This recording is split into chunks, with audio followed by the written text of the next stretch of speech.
Everybody, this is Wild Ginger Running. I'm your host Claire Maxted, and I'm here tonight with Matt Daniels, coach, sub 4 minute miler, and he was fourth in the Western States this summer, having had not really much background in long distance trail running. So welcome to you tonight, Matt, and thank you for joining us all the way from. Oh, I didn't even ask where you are tonight. Where are you tonight, Matt? Hi, I'm in Boulder, Colorado, and I'm so stoked to be on, so can't wait. Awesome. Thanks very much. Well, we've got tons of people watching. So, hi to everybody in the live chat. I'll be reading out some of your questions later. But just to start us off with a little bit of background over here in the UK, just tell us a bit about yourself, Matt, and how you got into running. Yeah, so I'm Matt Daniels. I live in the U.S. in Boulder, Colorado, in the mountains and foothills here, and yeah, I'm a ultra trail runner, previous miler, ran in the collegiate system here in the U.S., and also a coach and a husband to an amazing wife. So, gosh, I guess the start to running goes back a long ways. I started, oh man, probably my first serious run was training for field day for the distance run in like the second grade in primary school. And so, yeah, started at a really young age and just kind of kept doing that through elementary school. And then once I got to junior high and high school, I joined summer track, which is kind of a popular thing here in the U.S. And had a friend convince me to run a mile for my first distance event, and it was all over from there. So, yeah, it was I guess kind of a learning experience. I played baseball and football growing up, like all kids in Texas do. That's where I grew up, was in Texas. And yeah, once I started finding a little success on the track, I quit the other sports and went all in. And I heard that didn't go down too well in Texas. Can you just Yeah. explain to all the Brits what was important about that? Yeah, so anybody that's familiar with Texas, it's all about football in Texas. Whether you're a small scrawny kid like me, or whether you're already 200 pounds at the age of 10, you're playing football. You grow up in Texas, you're playing football. And yeah, I made the decision to quit before going into junior high school, and that's kind of junior high school is kind of that age where you begin to really kind of find yourself and who your friend group is and that sort of thing. And by quitting football, I lost a lot of my friends I grew up with right away. They were just Oh, like, well, what are you doing? You're kind of a dork running around in short shorts, and we don't understand it, sort of thing. And yeah, it took some time for them to figure out that it was something I was really good at, and it can be a pretty neat thing and get a lot of attention. And yeah, it was just it wasn't smooth sailing at the beginning, but eventually everybody caught on, and it was all right. well, despite what your friends thought of it, you did have quite a bit of success in your young days, didn't you? I know you're being really modest just now, but actually, I need to tell everybody that Matt did his first track race, and for the mile, he clocked 5 minutes and 3 seconds, which is just incredible. So, how old were you when you did that, Matt? And just tell us a little bit about that day and how it went. Yeah, so I was probably about 11 years old, I think. It was my first, yeah, I guess my first track race in a summer track meet was a mile. And I remember not knowing, I had no expectations. I had no idea what a good mile time was or anything like that. And I was 11, and at 11 years old in summer track, you're in the age group from 11 to, I think, 13 or 14-year-olds. And so I thought, maybe I can just stick with the older guys and have a good race and see how I do. And it ended up being that I just was right out in the front from the beginning, and I think I lapped just about everybody, and except for maybe three or four people in that race. And yeah, and it was an interesting time because I got done with the run, and I remember a gentleman in the stands coming down and to the railing and saying, "Hey, like, I know you're new to this. We've never seen you out here, but I don't know what other sports you do or anything like that, but you should go ahead and quit them all and focus on track because you have a future." So that's what I did. I remember telling my parents that evening that track and field is what I was going to do. Amazing. So the seed was sown really young then, aged 11. And then you were running track and cross country and things like that. And then I've got a question from Guy Greatorex, he's my top patron. He All right. wants to know, why did you go from like road and track running into trail running? Tell us a little bit about that journey. Yeah. So, gosh, it was actually I'm trying to think the year, maybe 2016. I just qualified for the Olympic trials in the marathon, and I was training really hard on the roads. Just had gotten out of college, was training really hard on the roads, and found myself on the start line at the trials. And the Olympic trials didn't go so well. And on top of the Olympic trials not going so well, I had some other personal things going on in my life that were not going so well, and I just needed a complete overhaul and a complete change. And I knew, running was a big part of my life, so it needed to start with running. And yeah, I got convinced by a couple of friends to sign up. I don't know if any of you guys familiar with Hayden Hawks or Andy Wacker. They've done amazing on the European scene. They both live here in the States as well, and Andy and I were living together in Boulder, and they convinced me to go run the U.S. mountain champs with them. And we all three went out there and we all qualified for the world championships right then, and kind of made the decision that my heart was on the trails and I loved it, and there's been no turning back. Minus maybe a few races I've done on the roads and the track since then, but for the most part it's been all trails. So fantastic. And that was only in 2016, so you've had nearly coming up 3 years of proper trail training. And so I know you've done Sierre Zinal, but what kind of other races had you done before you completely threw yourself into the deep end and did Western States? Yeah, so I had done a few local trail races. My first 50K I did in 2017, I believe. And then I had started the North Face 50 in 2017 and dropped out probably 35 miles in. It was just totally underprepared. And then after that, I focused more on mountain running. So I did the U.S. Mountain Champs and the World Championships again. I did the long distance mountain running champs in Europe, and then I think maybe 2 other 50Ks. And then all of a sudden, David Roach and I decided, let's try a 100K and see how that goes. And did that this past year for my first race over 50K. And it went really well, and found myself on the starting line at Western because of it. So I made a really quick jump in a year, basically going from 50K to 100 miles. But that's how it happened. Kind of just like with track and road running, everything kind of happens quickly and suddenly. Yeah, it's just incredible. And I just can't believe, because I was reading one article and it said that before February of this year you hadn't really run over 40 miles, and then all of a sudden come the summer you're running Western States 100 miles. I'm just trying to imagine what your training was like for that, and what you learned in that race. Yeah, it was actually for anybody that's familiar with David Roach and his coaching philosophy. It's very based on long-term development, and we had a serious talk at the beginning of the year that no matter what happened this year, we were just going to have fun with it, and we were going to try out some new distances with no real hard goal or anything set. And even if I did get a golden ticket and qualify for Western, it was going to be all about just having fun and enjoying the training leading up to it. Once we got to the race, there was always the idea of going out there and doing your best, but we didn't go all in, I guess, with the training. I think maybe my highest week was probably 95. Probably close to 95 miles. And most of that was 60 to 75 miles a week leading up to Western. And I think it goes back to, you don't really have to necessarily have a ton of mileage on your legs to do well in the 100. There's a million examples with people who did well at Western States this year that kind of went off the lower volume and didn't do a whole lot in their build up. But I don't know if you can get away with that with every 100, but for a course like Western, it's definitely doable. Yeah, is that because it's really runnable? Is that the reason?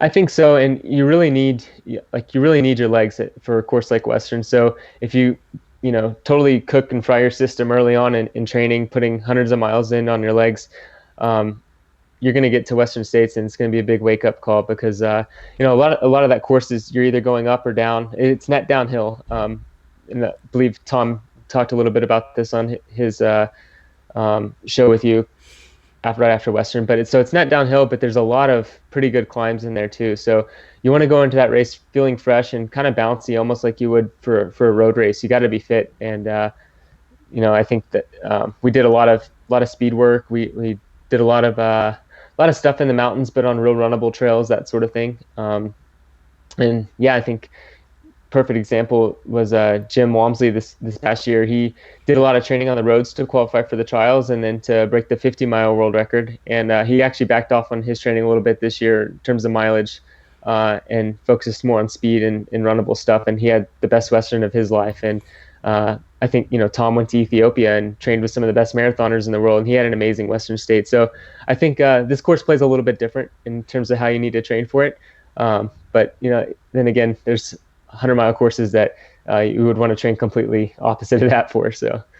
Yeah, it's interesting, isn't it? I am seeing, as I interview more and more people these days, I'm seeing a shift to people doing less mileage, more like a marathon type of mileage, marathon training, and then just upping it that little bit when they need to push that extra bit for the ultras.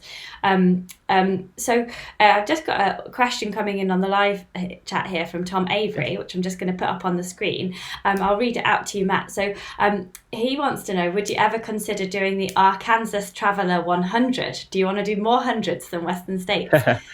I don't know about that one yet. I haven't. I don't know a whole lot about that race. So that's something I'd have to look at. But I do eventually want to do more hundreds. Right now, my heart's set on having a really good Western States. Trying to maybe run for a podium in that before I focus on another 100. But yeah, it's tough because what I found out after Western is it takes a lot of time to truly recover. You get this deep level fatigue in a hard 100, and that carries over for 2.5 months. And if you're not careful, that can really screw up the rest of your year or the following years after that. And I think if you look back in previous ultra runners from the early 2000s where, they thought maybe they were recovered and they were just racing hundreds after hundreds, and their careers ended up being really short. And now they're, really struggling with all sorts of overtraining syndrome or injuries or things like that. So I think it's important to be careful and choose the hundreds wisely, especially at this level where we're running them so fast now compared to 2 years ago. And so, yes, to answer your question, I will do a different 100 or plenty of different hundreds done in the future. But for now, the focus is on Western for sure. Fantastic. Well, it's nice to know so we can follow your progress over the coming year. That's absolutely fantastic. And I think that's really interesting what you said about the people doing less mileage now for ultras, because I don't know what it's like in the States, but it's really just taken off over the last 10 years in the UK, big style. Like, I know there was always ultras, and especially in the States there was always ultras. Like, Western States got massive heritage, but it seems like everybody now wants to do 100 miles. And it's just, you don't know, do you? We haven't got any research to say anything so far. So what are your thoughts on that? Like, how much research should we be doing on 100-mile races, and how should we be maybe thinking about it differently just for the everyday runner? Yeah, definitely.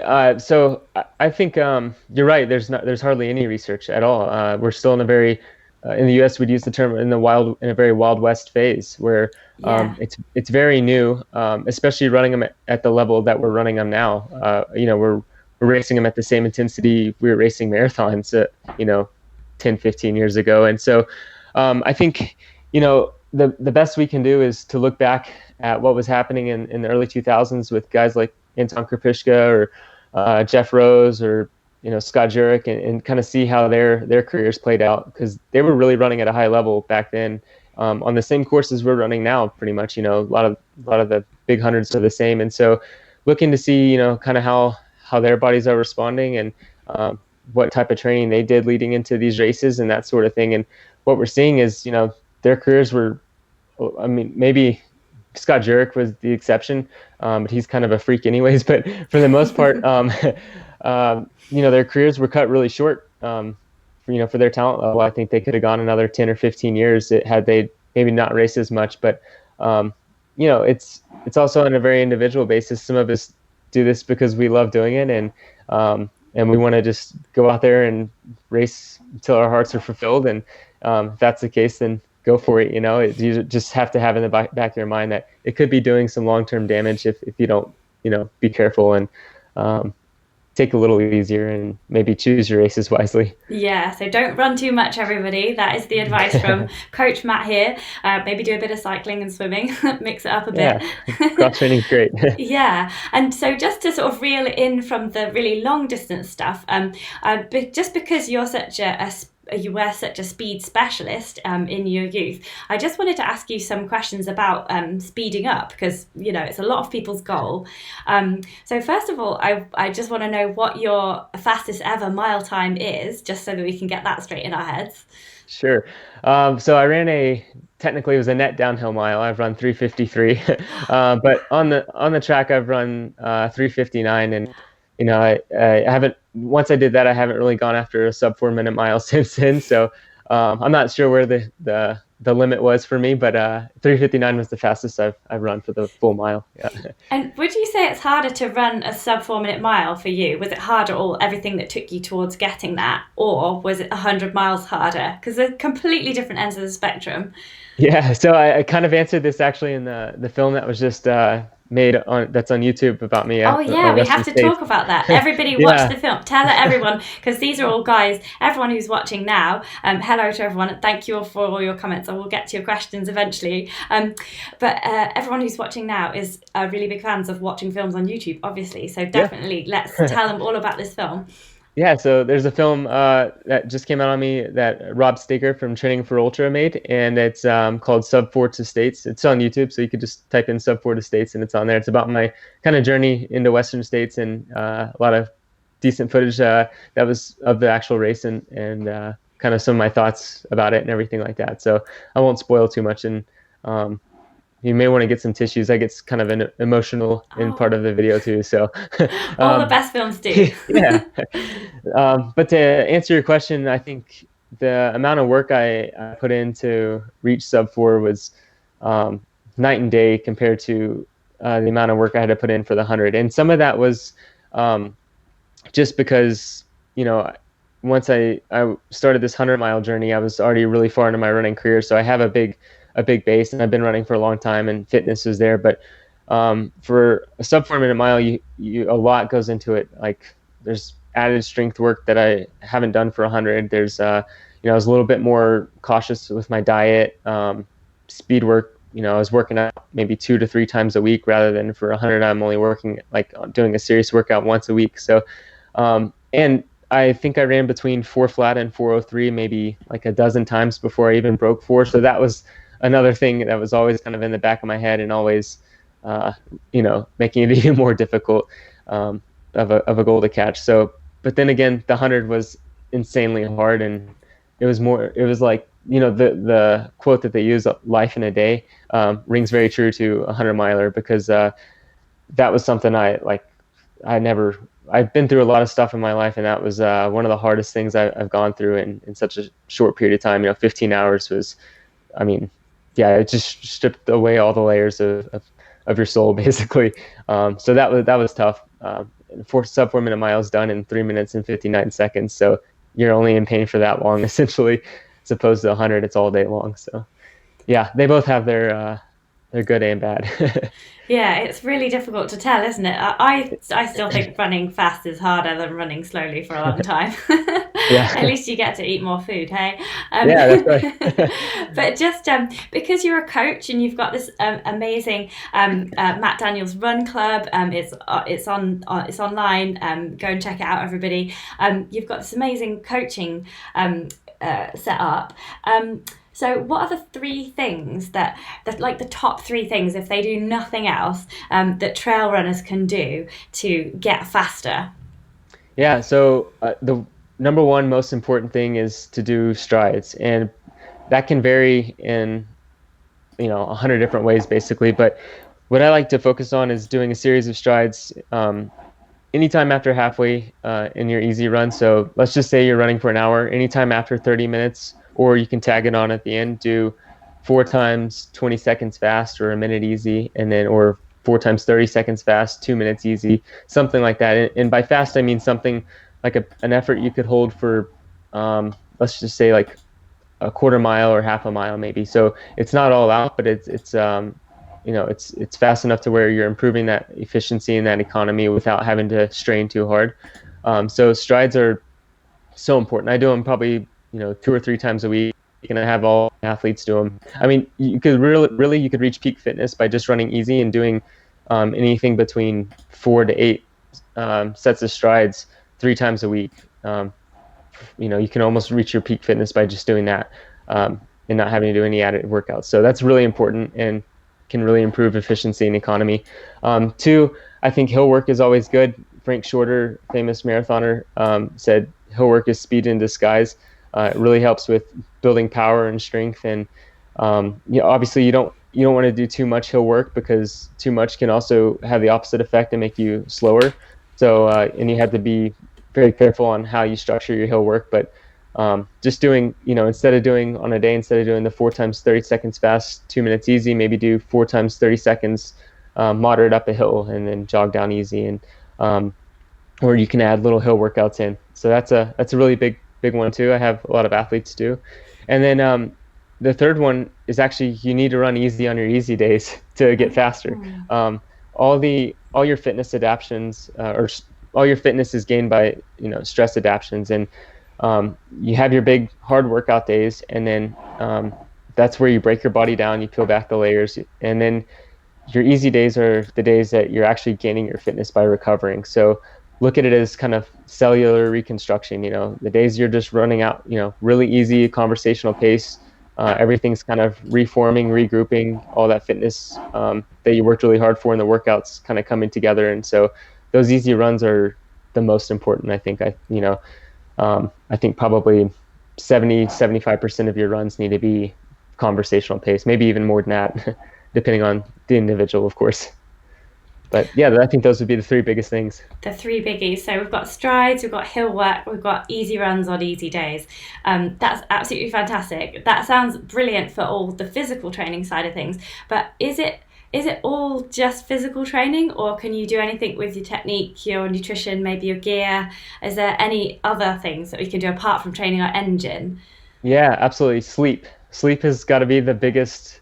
I mean, I tell my athletes I would rather you run 20 miles a week less than what you're running and you getting more sleep than anything, because just like when you're running easy, that's where your fitness kind of gets soaked up and where you get all your fitness gains. Sleep is where it really comes into effect. So anytime you hit REM sleep, that deep sleep cycle, that's when your body is fully recovering. And I mean, imagine, how a lot of people will go to the gym, lift weights, and then automatically right after they lift, taking a protein shake to replenish that muscle breakdown and that sort of thing. Sleep is that on steroids. Like, it's going to make all the difference. So anytime you can, sleep. And yeah, nutrition, I'm a big believer in, eating whatever you want all the time. With that being said, it's best to eat more whole foods and eat clean.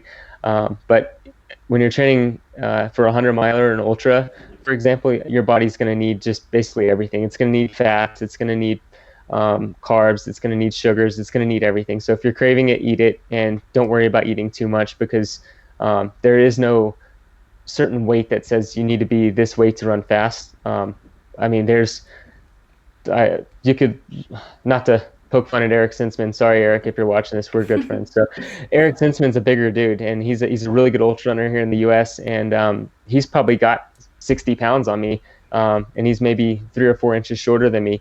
But the guy's unreal. He's a really good ultra runner. And then you have, guys like Jared Hazen, who's second at Western States, who probably weighs 100 pounds, and so it doesn't really matter what your weight is. I think you need to eat to run fast, and not stress too much about that. But yeah, I'm a big believer in like rolling out, massages, that sort of thing.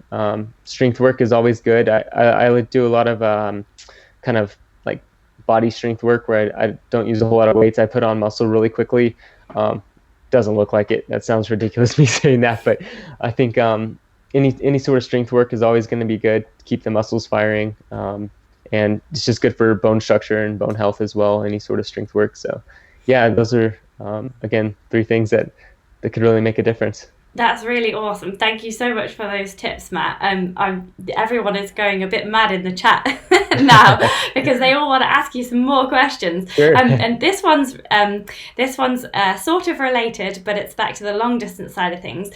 We didn't touch on the mental training that you can do to be a faster runner. But Robert Jordan wants to know, what about the mental training side of things for long distance? How would you coach people for that? Definitely. I'm a big believer in sports psychology. I think there's some amazing people out there that specialize in sports psychology. And if you're somebody who really struggles, that's a really good outlet. And I've used sports psychologists at times in my career too.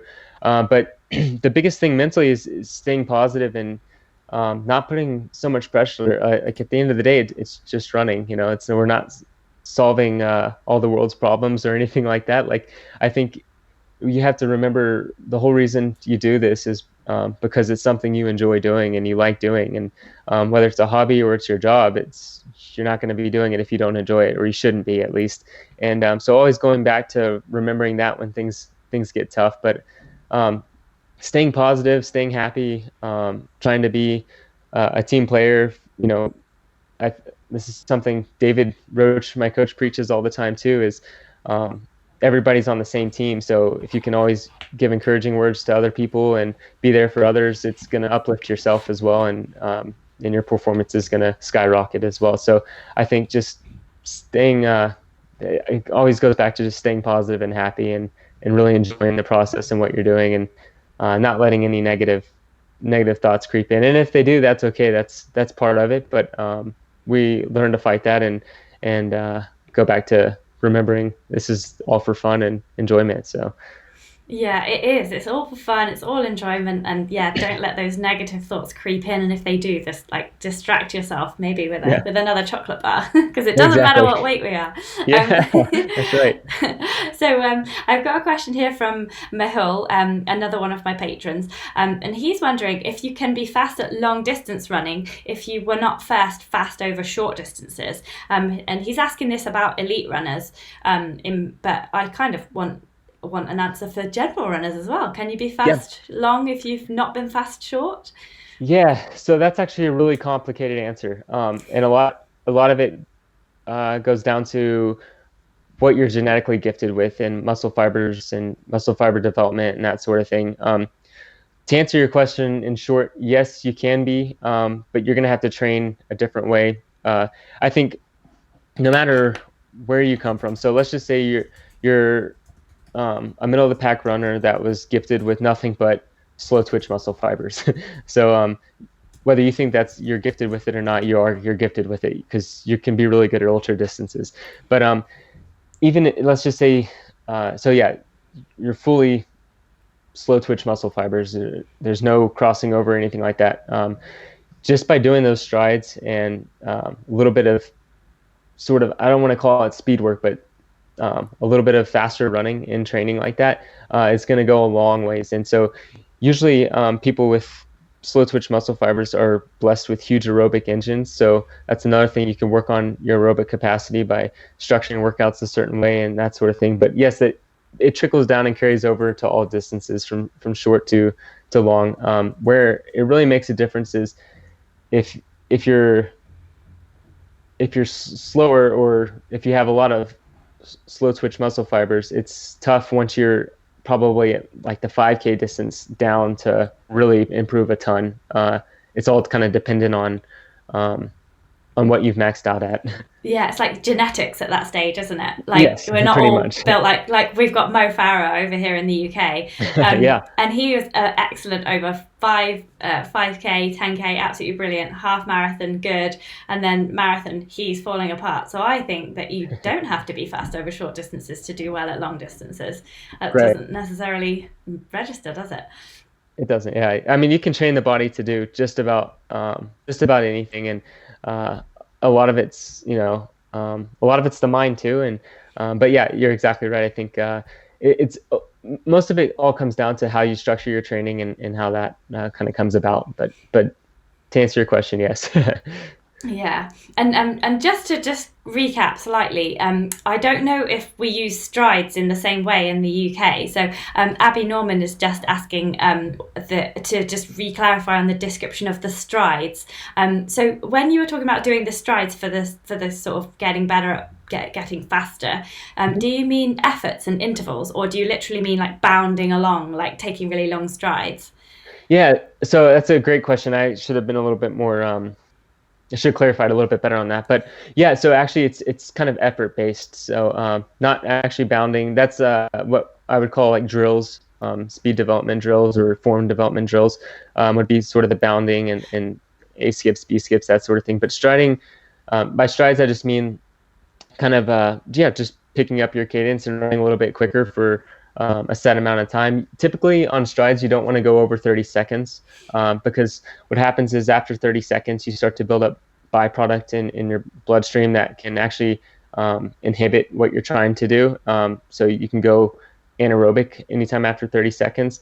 And you don't want to run those 30 seconds all out, right? So also if you're doing strides at 20 seconds, you can run that really, really hard, because anytime after 20 seconds of basically sprinting or all out running, that's when you start to build up that byproduct that I'm talking about. So you kind of have to be careful with that. That's why I say to do them at an effort that you could hold for about a minute or two. You don't want to go into like sprinting form, if that makes sense. You want to hold your long distance running form, but just quicken your cadence, run with a little bit more power, focus on staying upright and just having a little bit more turnover and running a little bit quicker. And so you shouldn't do that for more than 30 seconds? Because I do intervals of like 60 seconds, 90 seconds, sometimes like 3 minutes. I've got a 4-minute hill. Am I doing things wrong then? No, so that's different. So that's where we would go into a workout. So strides you can do just about at the end of any easy day or easy run. Oh, and then workouts, you can do all sorts of different variations of time range. And it's really important on those to think about your effort level, because certain, like, let's just say maybe you have a workout where you're doing 6 times 1 minute fast, 1 minute easy, but the 1 minute fasts are supposed to be all out. Well, you're working your anaerobic system so you can work out to be like much quicker and buffer lactic acid. So you'd probably be training for something a lot shorter than an ultra marathon. An ultra marathon runner is probably going to be doing a series of a lot more intervals at a more relaxed, controlled effort, if that makes sense.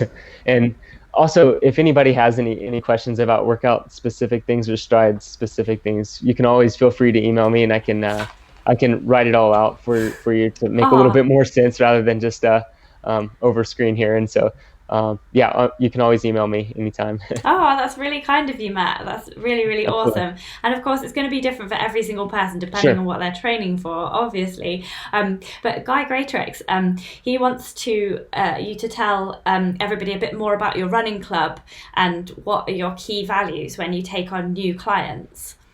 Yeah, so Matt Daniels Run Club's the kind of the running team we formed, I guess.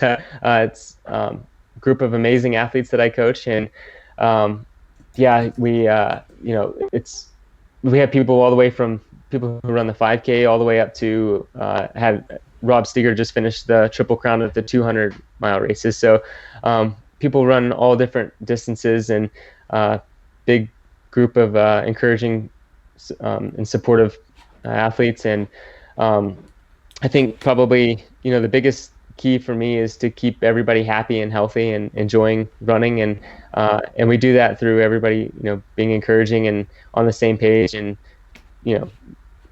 it's not so much all about trying to podium everything and win everything, but it actually comes out in the product because you end up training really well and having that success through positivity. And so it's just it's a running team, a running group, and always accepting new athletes. So yeah, it's kind of what it's about. It sounds really awesome, and it's so good having a group of people and like-minded individuals, and the value of coaching. And I just wanted to ask you a little bit about that, because you yourself, you're a coach, but you've also got a coach in David Roche. So can you just explain why you have a coach? Because not all athletes are they? Yeah, I think it's really important to, especially at the level I'm at right now, is to have somebody kind of, I don't want to say hold me accountable, but it does help, because even though I'm a coach and I know a lot about physiology and what to do and not to do, it's still really hard when I'm out there training to, for instance, for me, I need to be held back a lot. I have that mentality still from when I was a track runner and road runner to really push workouts hard. And I would have never gotten to the starting line at Western States if it wasn't for a coach telling me to, you really need to slow down. We need to not have the effort levels be so sky high on these workouts, and then he's also there to tell me when I do need to push it and that sort of thing. And It's all, like I said, it's all stuff that I kind of know myself, but just having somebody reiterate it. And then I also, I go in and I write on my log and I get feedback from him, and it's positive feedback. And I think when we tend to coach ourselves, sometimes we tend to look at things in a more negative way and we criticize ourselves a little bit too much. And it helps having somebody, kind of tell me, oh, that was an awesome workout today. That was great. And reassure me that what I'm doing is right. And I'm not having to second guess it or question anything. So that's a lot of the reason why I have a coach. Yeah, that it does sound really good. And if you've got you can have somebody to bounce ideas off, don't you? And just somebody to ask things to. And you're right about a coach holding you back as well, because lots of people do want to just run and run and run and run and run. I was just wondering if gear makes a difference to you. We've got a question on the live chat from Greatorex. Let me just see if I can find it to pop it up on the screen. It was about your gear, because you're sponsored by Nike, and he just wanted to know what are your favorite what he says. Please ask about Nike and how you get on with their shoes and things. So yeah, take us through like your favorite bits of kit from Nike. So I run for Nike. They've been really supportive. They're actually kind of took a chance on me when I hadn't really done anything in ultra and trail running, and because of that, I'm really appreciative. And I guess they saw something in me that I didn't see 2 years ago or year and a half ago, I guess, when I signed. So, but yeah, as far as gear goes, oh gosh, I've been running in Nike shoes since I was 11 years old when I started. I guess it works really well with my foot, and they're just above and beyond in terms of technology. I'm sure everybody's been reading about all the controversy with the new 4% and the next percent shoe and that sort of thing. But in terms of the trail shoes, I love the Wild Horse. It's just it's a tank. It withholds everything. It's great for. I actually just ran a 23-mile race this past Saturday and ran that in that shoe over the Kiger just because I feel so comfortable in it. I love the rock plate and the amount of cushion it has and that sort of thing. I'm actually over here looking at it right now. But I love that shoe. And gosh, in terms of clothing and that sort of thing, I haven't found any other brands that even come close to what Nike's offered. And I've really enjoyed it. And the technology for the stuff that's coming out in the next few years from Nike's really looking good. And it's something I'm really excited about too. So.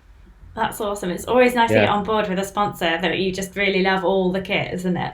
Definitely. Yeah, absolutely. That's awesome. Well, congrats on getting a big sponsor. Thank you. It's absolutely brilliant. And just sorry to jump around a bit. I've just got a few questions on the live chat that they start off and then it's all over the place.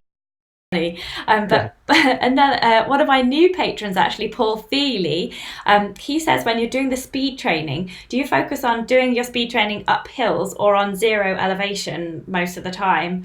I suppose it depends what you're training for, doesn't it?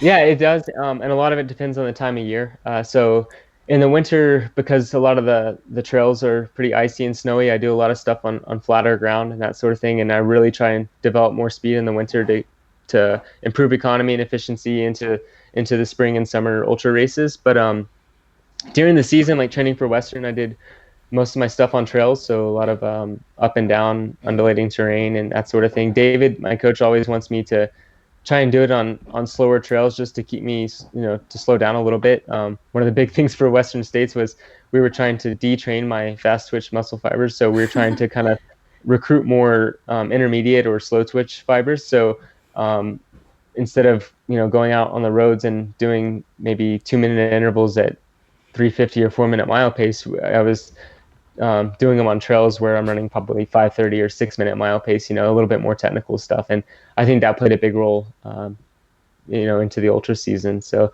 yeah, it definitely varies. For the normal everyday ultra runner or somebody that just kind of races quite often and doesn't have one set huge goal, like in the middle of the year, I think doing it on something that's kind of undulating terrain, you don't have to do it on something super flat. I think doing it on something similar to what you're going to be racing on is always good, as long as you keep the uphills controlled and don't go anaerobic on that sort of thing. And there's a lot to it, but yeah, that's kind of my thought process, at least. Yeah, so you've got to like train for the race, haven't you? So, yeah, maybe Mhm. if Paul's doing a hilly race, he should get some speed work in on some hills, and maybe if it's a flatter race, then go for that zero elevation. But I always think it's funner if there's some hills involved, don't you Yeah, oh, think? definitely. Yeah, breaks it up a little more. Yeah, totally. Fantastic. And we have another question from Guy Greatorex. He wants to know if you will do any stage races in the future. You know, like, I don't know, Tour des Géants, that kind of thing. Like the really famous ones in the mountains where you run all day, sleep the night, and then run the next day. And maybe that's for like 5, 6, 7 days. Yeah, I want to. The idea of it sounds really appealing to me. I love following the Tour de France, and I always thought that it would be so neat to have a running race that was kind of like that. I know that a lot would have to go into it to get it to be anything similar, but it's something I want to do. I think, again, I'm probably a ways off from it. I'm going to try and maximize my the speed I do have while I have it at a little bit of a younger age, and then once I get a little older, and those stage races will be a little bit more appealing to the type of runner I'll be. So we'll see, but Yeah. eventually. It's great fun. Like if you're doing a stage race where it sort of travels along, it's like a little Yeah. party of people moving along from stage to stage. They're that kind of running is my favorite kind of running. So I really Yeah. hope that you get into it because it's really awesome. We've got some great It, stage races over here as well. We've got the Spine Race, which is non-stop. That's in January. And there's races like the Dragon's Back Race over Wales, like 5 days of mountainous I would running. love that. Yeah. Yeah, I think you'd love it. It's definitely on the bucket list. And then there's the Cape Wrath Ultra. That's really awesome as well. That's up in the north in the Scottish Highlands. And that has just reminded me there was a question from Kev JH just a little bit earlier about he wants to know what your bucket list is, both in running and in life. If you can sum that up in 5 minutes. Yeah. That's I try not to have too many bucket list items. If there's something I want to do, I just go after it and go do it, like, pretty much right away. Um, Continuing to travel is going to be something I want to do, especially do more travel with my wife, and go see more places with her. Not necessarily just for running, but just to do. Not enough Americans travel and see the world, and I think that's something I've been fortunate enough to do through running and through being in the Navy, and I want to continue to do that. And in terms of running, gosh, the list is like I could go on all day probably with things I want to do and races I want to race. But Western States was the one bucket list race I had, and I just completed that. So I think podium Tick. at Western, yeah, podium at Western would be the next big bucket race list. But or list, yeah, race on the list. Gosh, I don't know.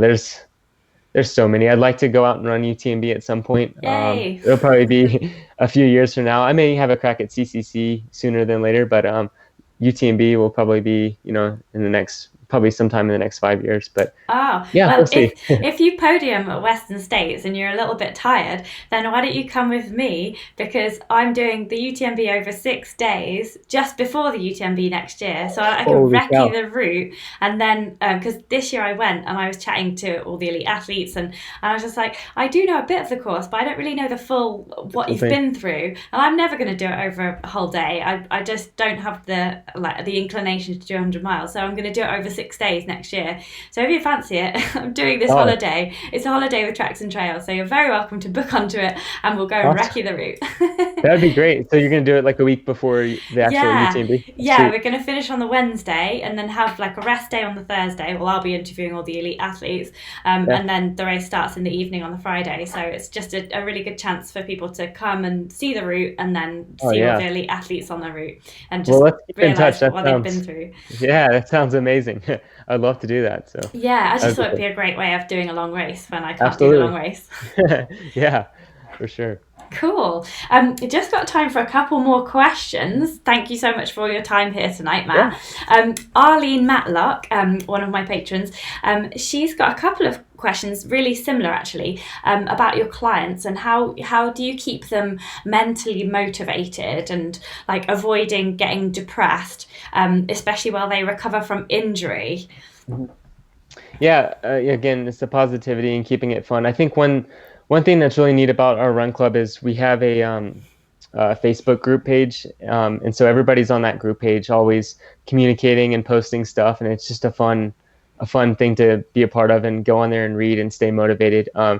Coming back, or when you're injured and you have downtime from injury, it can be a really, really tough thing. Even for me, it's really easy to fall in that like dark hole of kind of depression, because you want to be out there. When you're an ultra runner or a trail runner, you're always following stuff on Twitter or social media that has to do with running. And so it's impossible to get away from. And with the way everything is now with, Instagram and that sort of thing, and all the cool pictures and videos posted, it's just, it makes it even more tougher than it used to be, I think. And I think trying to, what I usually do with my athletes is try to get them to focus on something outside of running that really interests them or keeps them happy. So I say, like, if you have the time and you can take off work, go on a little vacation with your family, or do something that's going to be fun, and you're not going to worry about having to get in a run or a workout or something like that. Or a lot of times I can have them channel their energy into cycling or swimming if the injury allows it. So just trying to improve day to day on, maybe they're swimming and maybe they're improving their swim times just over the course of the injury or something like that. But really finding a hobby or something that you can shift your focus to and stay happy that way is the biggest thing. And there's a million and one different things. It's part of I'm a really big on communication with my athletes, and so when I first start working with them, I like to learn a little bit more about them and kind of their background and what makes them tick and that sort of thing. And so I find out a lot early on, and we try to channel that anytime anything comes up. That's really good advice, and I just want to add into that as well. Like, when I've been injured in the past, I've done like more music stuff, because I also play a musical instrument. So I just wanted to add that it's not always about running when you can't run. I know exercise is an amazing thing, but it doesn't always have to be about that. What do you think about that? About like channeling your energy into something else. Yeah, I love it. Just I think completely it's so not go for running at all. Just like if you're do a bit of art, like just take the time to see more of your family, maybe. Definitely. And I even have athletes, even when they're not depressed or not down in the dumps about something, I just have them, when I think it's necessary in the middle of the year, take a week or two to just forget about running and go do something that they find passionate, or something that inspires them or makes them happy. Like, I think it's important, because we do get too caught up in this whole world of running, and it's not all about that. And I think it's good to have a more balanced life. And so, like you said, musical instruments are amazing. I've had athletes focus on cooking and finding new recipes, and they spend time making these cool meals and testing new foods and that sort of thing. And anything that can make you happy and not think about, oh, I need to get out the door and go for a run is good. It's really important. The body needs to reset, and so does the mind. And I think that's a good way of doing it. Yeah, I really like the cooking one as well. I hadn't thought about that, because you could test out loads of recipes that then in DIY energy bars and stuff that could come in useful on the run. Yeah, I really like that one. Yeah. And we've just got time for one last question before I read you out a very nice comment that somebody has just put on the live chat, which is really nice. Everybody who you've answered the questions from on the live chat has said thank you very much, by the way, just so you know. Oh, well, thank you. And so Arlene Matlock's, the second part to her question was, how do you know if your clients are starting to suffer from overtraining? Yeah, I can just see it a lot. So one of the things I do is I develop a training log for the athlete over Google spreadsheets. And so they go in and they put basically what their run was in that log every single day, and they write out whatever they want to, just as they would if they had a running journal. And I go in every single day and read those responses and send a response back. And a lot of times I can tell just by what they're saying and how maybe their dialogue has changed, or I can just see in their training certain things. And also Strava is a good tool. I use Strava a lot with my athletes. So if they have a Strava account, I check every single run, whether they think I do or not, and break it down and look at it. And I can start to see little things. And sometimes, a lot of it for a coach is just catching it before it even happens. So I can see maybe 1 or 2 days where they mention a little niggle, maybe their ankle's kind of been bothering them or their Achilles is a little sore, but their run is still good and they're feeling good. That usually means the body's starting to break down a little bit or something's going on. And so I'll usually change their training up for a day or two, day or three, and just kind of reset them, and we'll catch it before it even happens. But yeah, a lot of it is just being super aware of what's going on with the athlete, and like I said earlier, communication is key with me. I like to communicate with my athletes, and I think yeah, staying on top of that is the most important thing. Wow, it's like having a little family, isn't it? And checking whether It they're is. all right. How many have you got on your books, just to be nosy? Because it sounds like you invest a lot of time just Yeah, seeing every run every day. it's a full-time job. I set it up specifically to be that way because, like everybody else, I need balance, and running's not everything all the time. I guess it is running, but I'm not actually physically running when I'm coaching. But I don't know the full number. I try not to worry too much about how many athletes I have. I just treat everybody the same and stay on top of it. And when I get to the point to where I'm overwhelmed, it's I don't accept any more clients at that point, and then you know go on from there. So I need to count. I Yeah, don't know, to be honest with you. 101, 102. Yeah. I don't Yeah. really worry about it too much. So Yeah, that's fantastic. yeah. So that's been amazing. I've asked you all of the questions now. I'm just going to cross out this last one to make me feel like I've done my list. And I've got some nice things to read out. But is there anything else that you wanted to tell anyone about, or like where can people find out more about you, and just tell us how we can follow your journey to podium, hopefully, fingers Yeah, crossed, hopefully. at Western States Sure. next year. Yeah. You can follow me on Instagram. My handle is at Matt Daniels 480, and actually I use Matt Daniels 480 for everything. So on Facebook it's Matt Daniels 480, Strava Matt Daniels 480, Twitter same thing, and then obviously my website mattdanielsrunclub.com, and then you can always email me as well. It's mattdaniels480@gmail.com. Yeah, gosh, there's that new video came out on YouTube. So it was Rob Steger's first film. So check it out. It was pretty good. We just had our first film premiere the other night, and this was a good success, and a lot of people seem to like it all right. So we're going to have another one here coming up. So if you're in the Boulder area, stop by. It's going to be October 29th.